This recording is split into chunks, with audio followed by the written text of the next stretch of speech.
오늘 우리에게 주신 하나님의 말씀은 잠언 20장 13절 말씀입니다. 잠언 20장 13절 말씀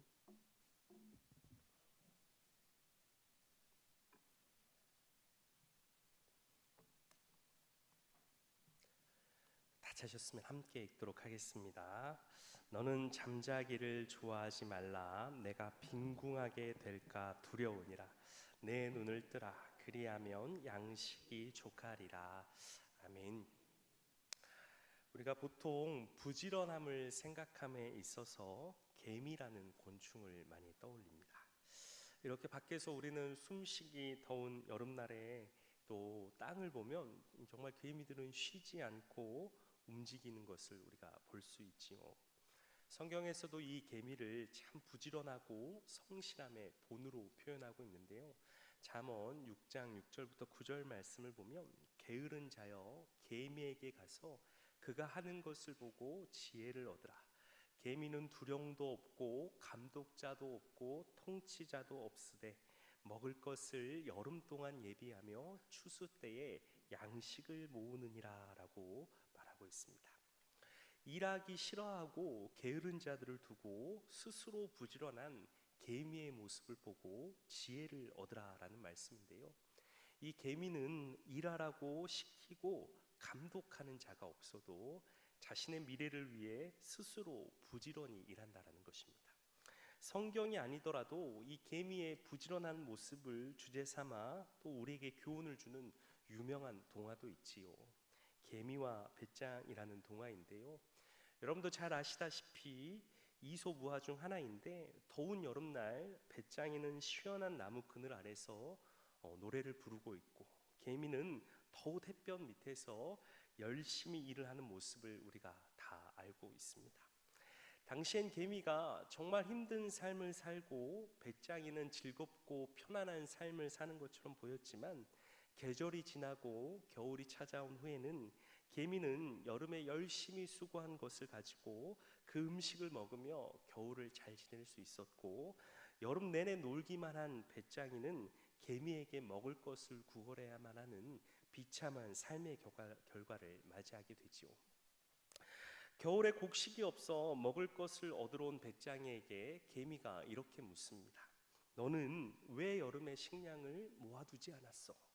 그랬더니 배짱이가 노래를 부르느라 그럴 시간이 없었어 라고 대답을 합니다. 그래서 개미는 더운 날 열심히 일하는 자신을 보며 비웃던 배짱이에게 똑같이 비웃으며 여름에는 노래를 불렀으니 겨울에는 춤을 추면 되겠구나라는 조롱으로 통쾌하게 복수를 하고 이야기가 마무리되지요. 게으름과 성실함의 삶에 대한 결과를 알려주는 동화인데요, 그런데 여러분, 우리에게 잘 알려진 이 동화의 결말이 요즘은 현대 버전으로 각색이 되어 다른 결말을 이야기하고 있다고 합니다. 먼저 첫 번째 버전은 배짱이가 여름 내 놀고 겨울에 먹을 것이 없어서 개미에게 먹을 것을 구하러 개미 집에 찾아갔는데 집 문을 아무리 두드려도 답이 없더라는 것이죠. 그래서 문을 부수고 들어갔더니 개미가 죽어 있더라는 것입니다. 이유는 여름에 더운데 일을 너무 많이 해서 결국 과로사로 죽었다라는 것이죠. 두 번째 버전은 먹을 것을 구하기 위해 개미를 찾아간 배짱이가 문전박대를 당하고 슬퍼서 길에서 노래를 불렀는데, 마침 지나가던 음반 기획자가 배짱이의 노래를 듣고 배짱이의 노래에 반해 음반을 발매하게 되는데요, 그 앨범이 대박이 나서 배짱이가 돈방석에 앉게 됩니다. 배짱이는 일을 안 하고 노래만 열심히 불렀는데 그 결과 노래를 너무 잘하게 된 것이죠. 그런데 반면에 개미는 너무 열심히 일하다가 허리 디스크에 걸려 눕게 되었고, 그동안 열심히 번 돈으로 병원비와 생활비로 다 날리고 결국 빈털털리가 되었다라고 합니다. 마지막 이야기는요, 열심히 일한 개미가 집에서 자신의 수고로 쌓아놓은 양식을 먹으며 겨울을 잘 지내고 있었는데, 이 개미가 생각할 때 분명 자신의 생각에는 배짱이가 이 겨울에 자신을 찾아와 좀 도와달라고 이야기할 것을 기대하고 있었던 것이죠. 그래서 배짱이가 찾아오면 여름날 자신을 비웃었던 그 배짱이에게 통쾌하게 복수를 해야 되겠다라고 생각을 하고 있는데 아무리 기다려도 배짱이가 오지 않는 것입니다. 그래서 걱정이 되는 것이에요. 배짱이가 미웠는데 이 배짱이가 진짜 굶어 죽은 것이 아닌가 하고 배짱이 집을 찾아갔는데 배짱이가 집에 없는 것입니다. 아무리 기다려도 오지 않아서 기다리다가 옆집에 물어봤더니 배짱이가 겨울이 되어서 스키를 타러 갔다라는 거예요. 알고 봤더니 이 배짱이가 금수저인 것이죠. 그래서 평생 일을 하지 않아도 될 만큼 많은 유산을 받았다고 합니다. 그래서 매일 놀아도 전혀 먹고 사는데 문제가 없었고 땡볕에 일하는 개미를 비웃던 이유가 있었던 것이죠. 개미 생각에는 여름에 일한 나를 너가 비웃었지만 겨울이 되면 내가 너를 비웃고 결국엔 내가 최후 승자가 될 거야 라고 생각했지만 배짱이에게 개미는 영원한 패배자였다라는 것입니다. 여러분, 이렇게 해서 개미와 배짱이의 현대판 버전을 우리가 보게 되었는데요, 조금 웃기게 각색이 되어 있지만 요즘 시대의 가치관이 잘 나타나 있는 것 같습니다. 무조건 열심히 일만 해야 하는 시대에 대한 반감, 그리고 열심히 일해도 결국은 많이 가진 자를 이길 수 없다는 시대의 현실, 그리고 열심히 일만 하는 것보다 삶을 즐겁게 사는 것이 더 중요하다라는 메시지도 있는 것 같습니다. 무조건적인 열심이 아니라 또한 잘하는 것을 찾아 해야 한다는 그런 메시지도 있는 것 같아요. 그런데 여러분, 물론 개미처럼 우리가 일만 하고 살아야 하는 것은 아니지만 성경은 분명 저와 여러분에게 게으름에 대한 강력한 경고를 하고 있습니다. 특별히 잠언에서는 우리의 삶에 가져야 할 지혜의 모습으로 가장 많은 부분을 할애하고 있는 것이 몇 가지가 있는데, 하나님을 경외하는 것, 또 말에 관한 것, 사람과의 관계에 관한 것, 물질에 관한 것, 그리고 이 게으름에 관하여 많은 잠언을 우리에게 이야기하고 있습니다. 잠언에서 이야기하는 게으른 자의 특징을 살펴보면 먼저 잠자는 것을 좋아한다라는 건데요, 6장 9절 말씀을 보면 게으른 자여 내가 어느 때까지 누워 있겠느냐, 내가 어느 때에 잠에 깨어 일어나겠느냐라고 말하고 있습니다. 말씀을 보면 내가 어느 때까지 누워 있겠느냐라고 꾸짖으며 강력하게 경고하고 있는데요, 이전 말씀인 6장 8절 말씀을 보면 우리가 처음에 봤던 부지런한 곤충인 개미의 예를 들며, 개미는 열심히 여름 동안에 일하고 추수 때에 양식을 모으는데 개미도 그렇게 하는데 도대체 너는 언제까지 누워서 잠만 잘 것이냐라는 강한 질책이 담겨 있습니다. 그런데 잠을 좋아하는 게으른 자들이 더 책망받을 것이 무엇이냐면, 이들이 일어날 생각은 하지 않고 계속해서 침대에 달라붙을 생각만 한다는 것이죠. 6장 10절 말씀에 좀 더 자자, 좀 더 졸자, 손을 모으고 좀 더 누워있자 하면 이라고 되어 있습니다. 여러분, 이것이 게으른 자의 내면이라는 것이죠. 이들은 조금만 더를 반복하면서 일어나려 하는 것이 아니라 계속해서 누워있길 원하는 의지를 보이고 있다는 것이죠. 문제는 이들이 잠이 더 필요하여 잠을 요청하는 것이 아니라 잠 자체를 즐기고 있다는 것입니다. 게으른 자의 두 번째 특징은 무엇이냐면요, 바로 해야 할 일을 하지 않는다라는 것인데요, 잠언 12장 27절 말씀을 보면 게으른 자는 그 잡을 것도 사냥하지 아니하나니 사람의 부귀는 부지런한 것이니라 라고 되어 있습니다. 여러분, 우리가 동물을 사냥하려면 세심한 계획과 인내와 노력이 필요합니다. 산에서 동물을 잡으려면 산은 동물의 집인데 얼마나 동물이 사람들보다 산을 잘 알고 그곳을 빠르게 다닐 수 있겠습니까? 그런 동물의 습성을 파악하고 자신보다 빠르고 강한 동물을 잡을 수 있도록 무기나 도구에 숙련되어야 하고, 그리고 철저하게 계획해야 동물을 사냥할 수 있을 텐데, 그런데 사냥꾼이 이러한 노력 없이, 준비가 없이 게으름을 가지고 사냥한다면 어떻게 사냥에 성공할 수 있겠냐라는 것입니다. 또한 잠언 20장 4절 말씀을 보면 게으른 자는 가을에 밭 갈지 아니하나니 그러므로 거둘 때에는 구걸할지라도 얻지 못하리라 라고 되어 있습니다. 2절 또한 자신의 할 일을 하지 않으므로 추수 때에 아무것도 얻지 못하는 농부를 이야기하고 있는데요. 여러분, 당시 이스라엘은 겨울이 시작될 때에 이른 비가 내리면서 이때 땅을 갈고 씨를 뿌려야 때가 되면은 추수를 할 수 있었습니다. 그런데 게으른 농부가 이른 비가 내려 땅을 갈고 씨를 뿌려야 되는데 이 일을 하지 않는 것이죠. 여러분, 그러면 결과가 뻔하겠지요. 땅을 갈아야 할 때 갈지 않고 씨를 뿌려야 할 때 뿌리지 않았는데 어떻게 추수를 할 수 있겠습니까? 그리고 일을 하지 않고 잠을 택한 게으른 자들, 자신이 해야 할 일을 하지 않고 게으름을 택한 이들에게는요, 결국 이런 결과가 주어지는데요. 잠언 6장 11절 말씀에 내 빈궁이 강도같이 오며 내 곰핍이 군사같이 이르리라 라고 이야기하고 있습니다. 여러분, 빈궁과 곰핍은 같은 뜻을 가진 단어인데요, 절대적인 빈곤을 의미합니다. 그런데 표현이 재밌는 것이 절대적인 가난이 군사같이 이른다라는 것입니다. 여러분, 군사는 무장을 하고 있고 신속하고 교묘하게 쳐들어옵니다. 그리고 이들의 공격은 끝장을 볼 때까지 지속적으로 치명적으로 임하는데요, 게으른 자들에게 오는 가난이 이와 같다라는 것이죠. 신속하고 교묘하게 삶을 가난하게 만들고 치명적이고 끝을 보기 때문에 회복이 어렵다라는 것입니다.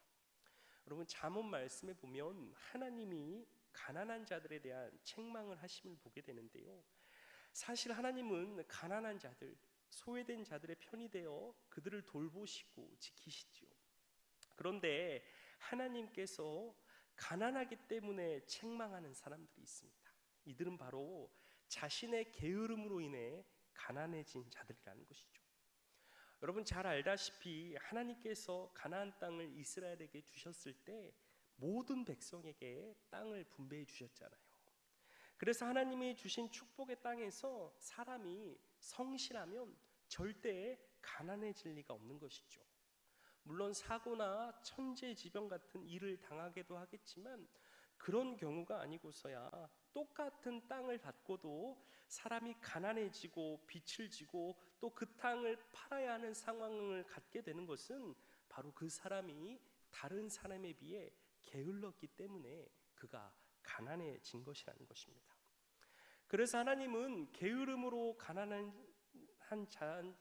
자들을 책망하고 자신의 성실함으로 부하게 된 이들을 칭찬하고 축복하는 모습을 보여주십니다.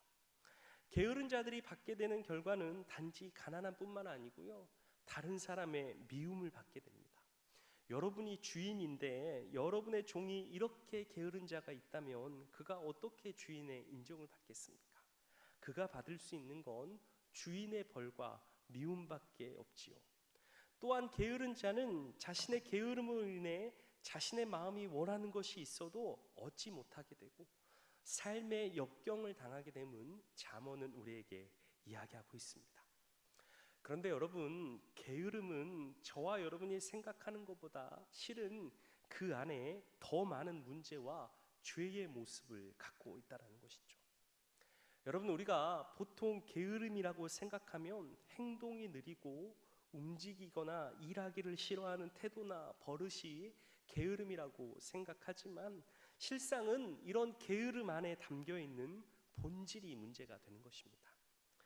어떠한 일을 하는 데 있어서 느리고 움직이기를 싫어하고 하지 않는 이런 게으름들이 나타나는 이유는 자신이 해야 할 일을 하기 싫어하는 혹은 하지 않겠다고 선택한 것이죠.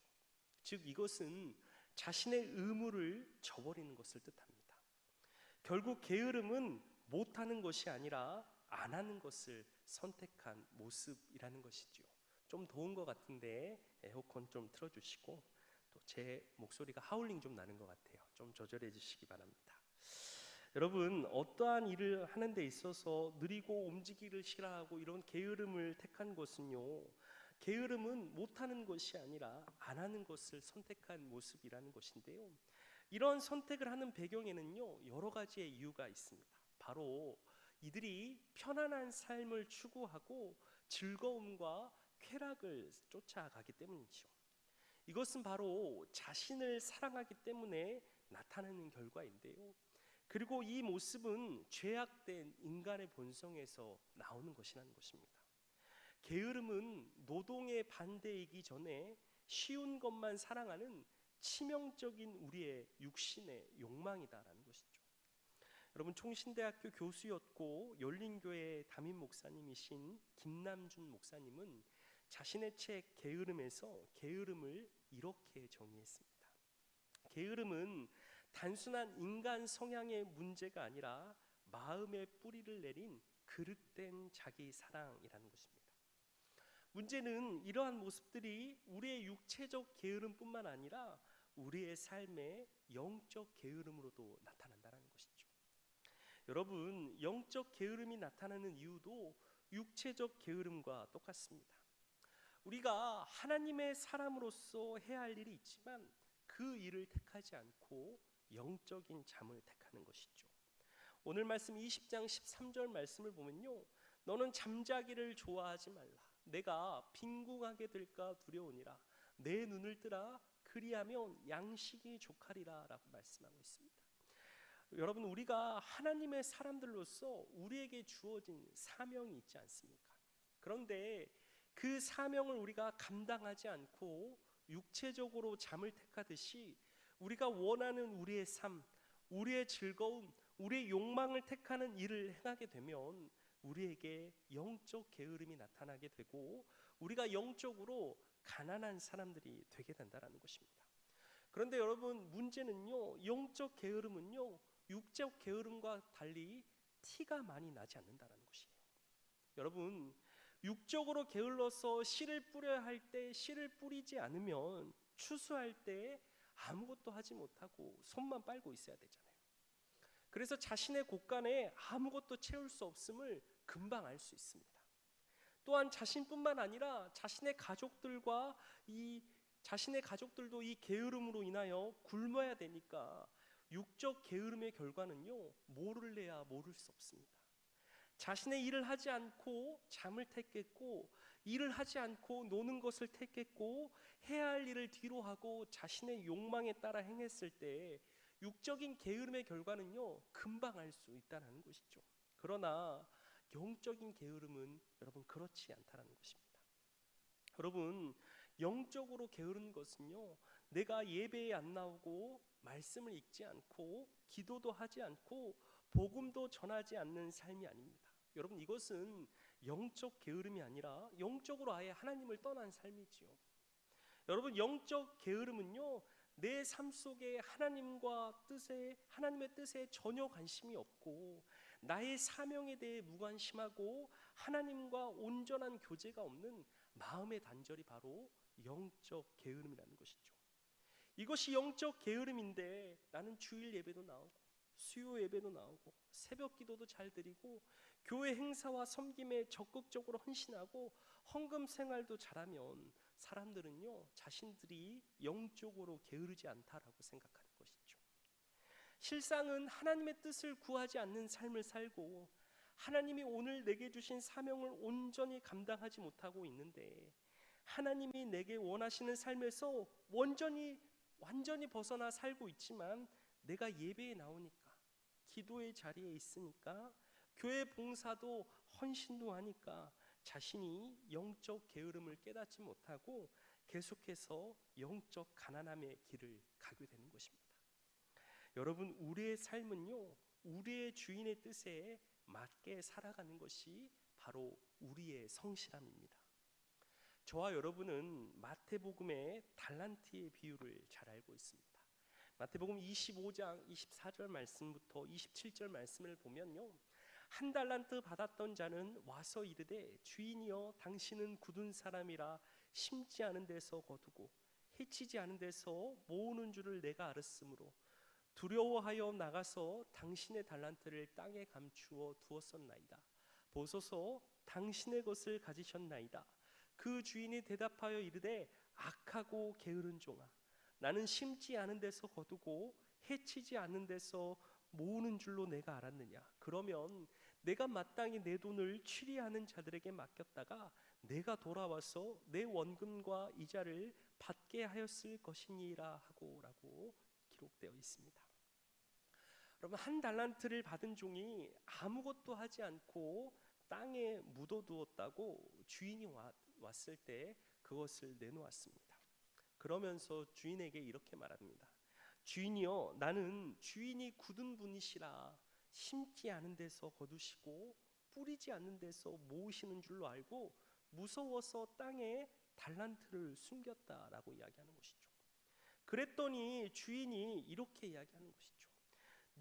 내가 심지 않은 데서 거두고 뿌리지 않았는데도 모으는 그런 사람인 줄 알았다면, 그러면 내가 준 돈으로 이자 놀이라도 해서 돈을 불려야 맞는 것이 아니냐라는 것이죠.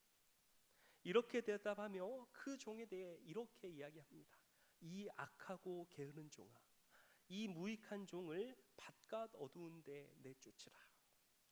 여러분, 이 종이 주인에게 악하고 게으르다라는 말을 듣는 결정적인 이유는 주인이 맡겨준 돈을 땅에 묻어두었기 때문이 아니라 자신의 주인이 자기에게 뭘 원하는지, 자신의 주인이 어떤 사람인지 이 종이 전혀 모르고 알려고 하지 않았다는 것이죠. 여러분, 만약 이 종이 주인이 자신에게 맡겨준 달란트를 어떻게 해야 하는지에 대한 열심이 있었다면, 자신과 같이 달란트를 맡은 5달란트와 2달란트 맡은 종한테 물어보든지, 아니면 그들은 어떻게 맡긴 달란트를 사용하고 있는지 연구하고 알려고 노력을 해야지요.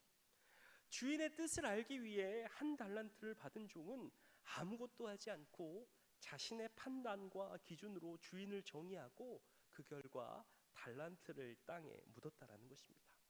그리고 이 종은 게으르고 악한 종이 된 것이죠. 마찬가지로 여러분, 저와 여러분의 삶의 주인이 되시는 하나님이 우리에게 맡겨주신 달란트와 사명이 있습니다. 저와 여러분은 우리의 하루하루에 주님의 뜻을 구하고 그 사명을 감당하는 것이 우리가 하나님 앞에 인정받고 칭찬받고 성실한 종이 되는 것이죠. 여러분, 내게 이런 노력과 모습이 없이 그저 예배와 봉사만 하는 것은요, 하나님 앞에 우리의 영적 게으름이라는 것입니다. 사랑하는 여러분, 게으름의 반대말은 부지런함이 아니라 열망이다라는 말을 제가 들었습니다. 여러분, 맞는 말인 것 같아요. 여러분에게 있어서 하나님을 향한 열망이 있으신가요? 하나님을 향한 갈급함이 있으신가요? 매일매일 하나님과의 교제의 기쁨이 있고 주신 사명을 온전히 기쁨으로 감당하는 성실함이 있으신가요? 여러분, 만약 우리에게 이런 모습이 없다면요, 저와 여러분은 지금 영적 게으름 상태에 있는 것입니다. 여러분, 8월 한 달 너무 더워서 아무것도 하고 싶지 않고 시원한 곳에 그저 누워 있고 싶은 달이긴 합니다. 여러분의 몸에 힘들고 또 쉼이 필요할 때는 육체적으로 그러셔도 됩니다. 쉼은 게으름이 아니니까요. 그러나 여러분, 우리의 영은 날이 덥다고 게을러져서는 안 되잖아요. 8월 한 달 덥지만 우리가 하나님에 대한 열망을 온전히 회복하길 원합니다. 새로운 마음, 내 삶의 가장 우선순위를 하나님께 두고 무엇보다 다시 하나님을 향한 우리의 열정이 회복되어 사랑하는 우리 수원교회 성도들은 악하고 게으른 종이 아닌 착하고 충성된 종으로 영적 게으름에서 벗어나 하나님 앞에 성실하고 칭찬받는 삶을 온전히 살아내시기를 예수님의 이름으로 축원합니다.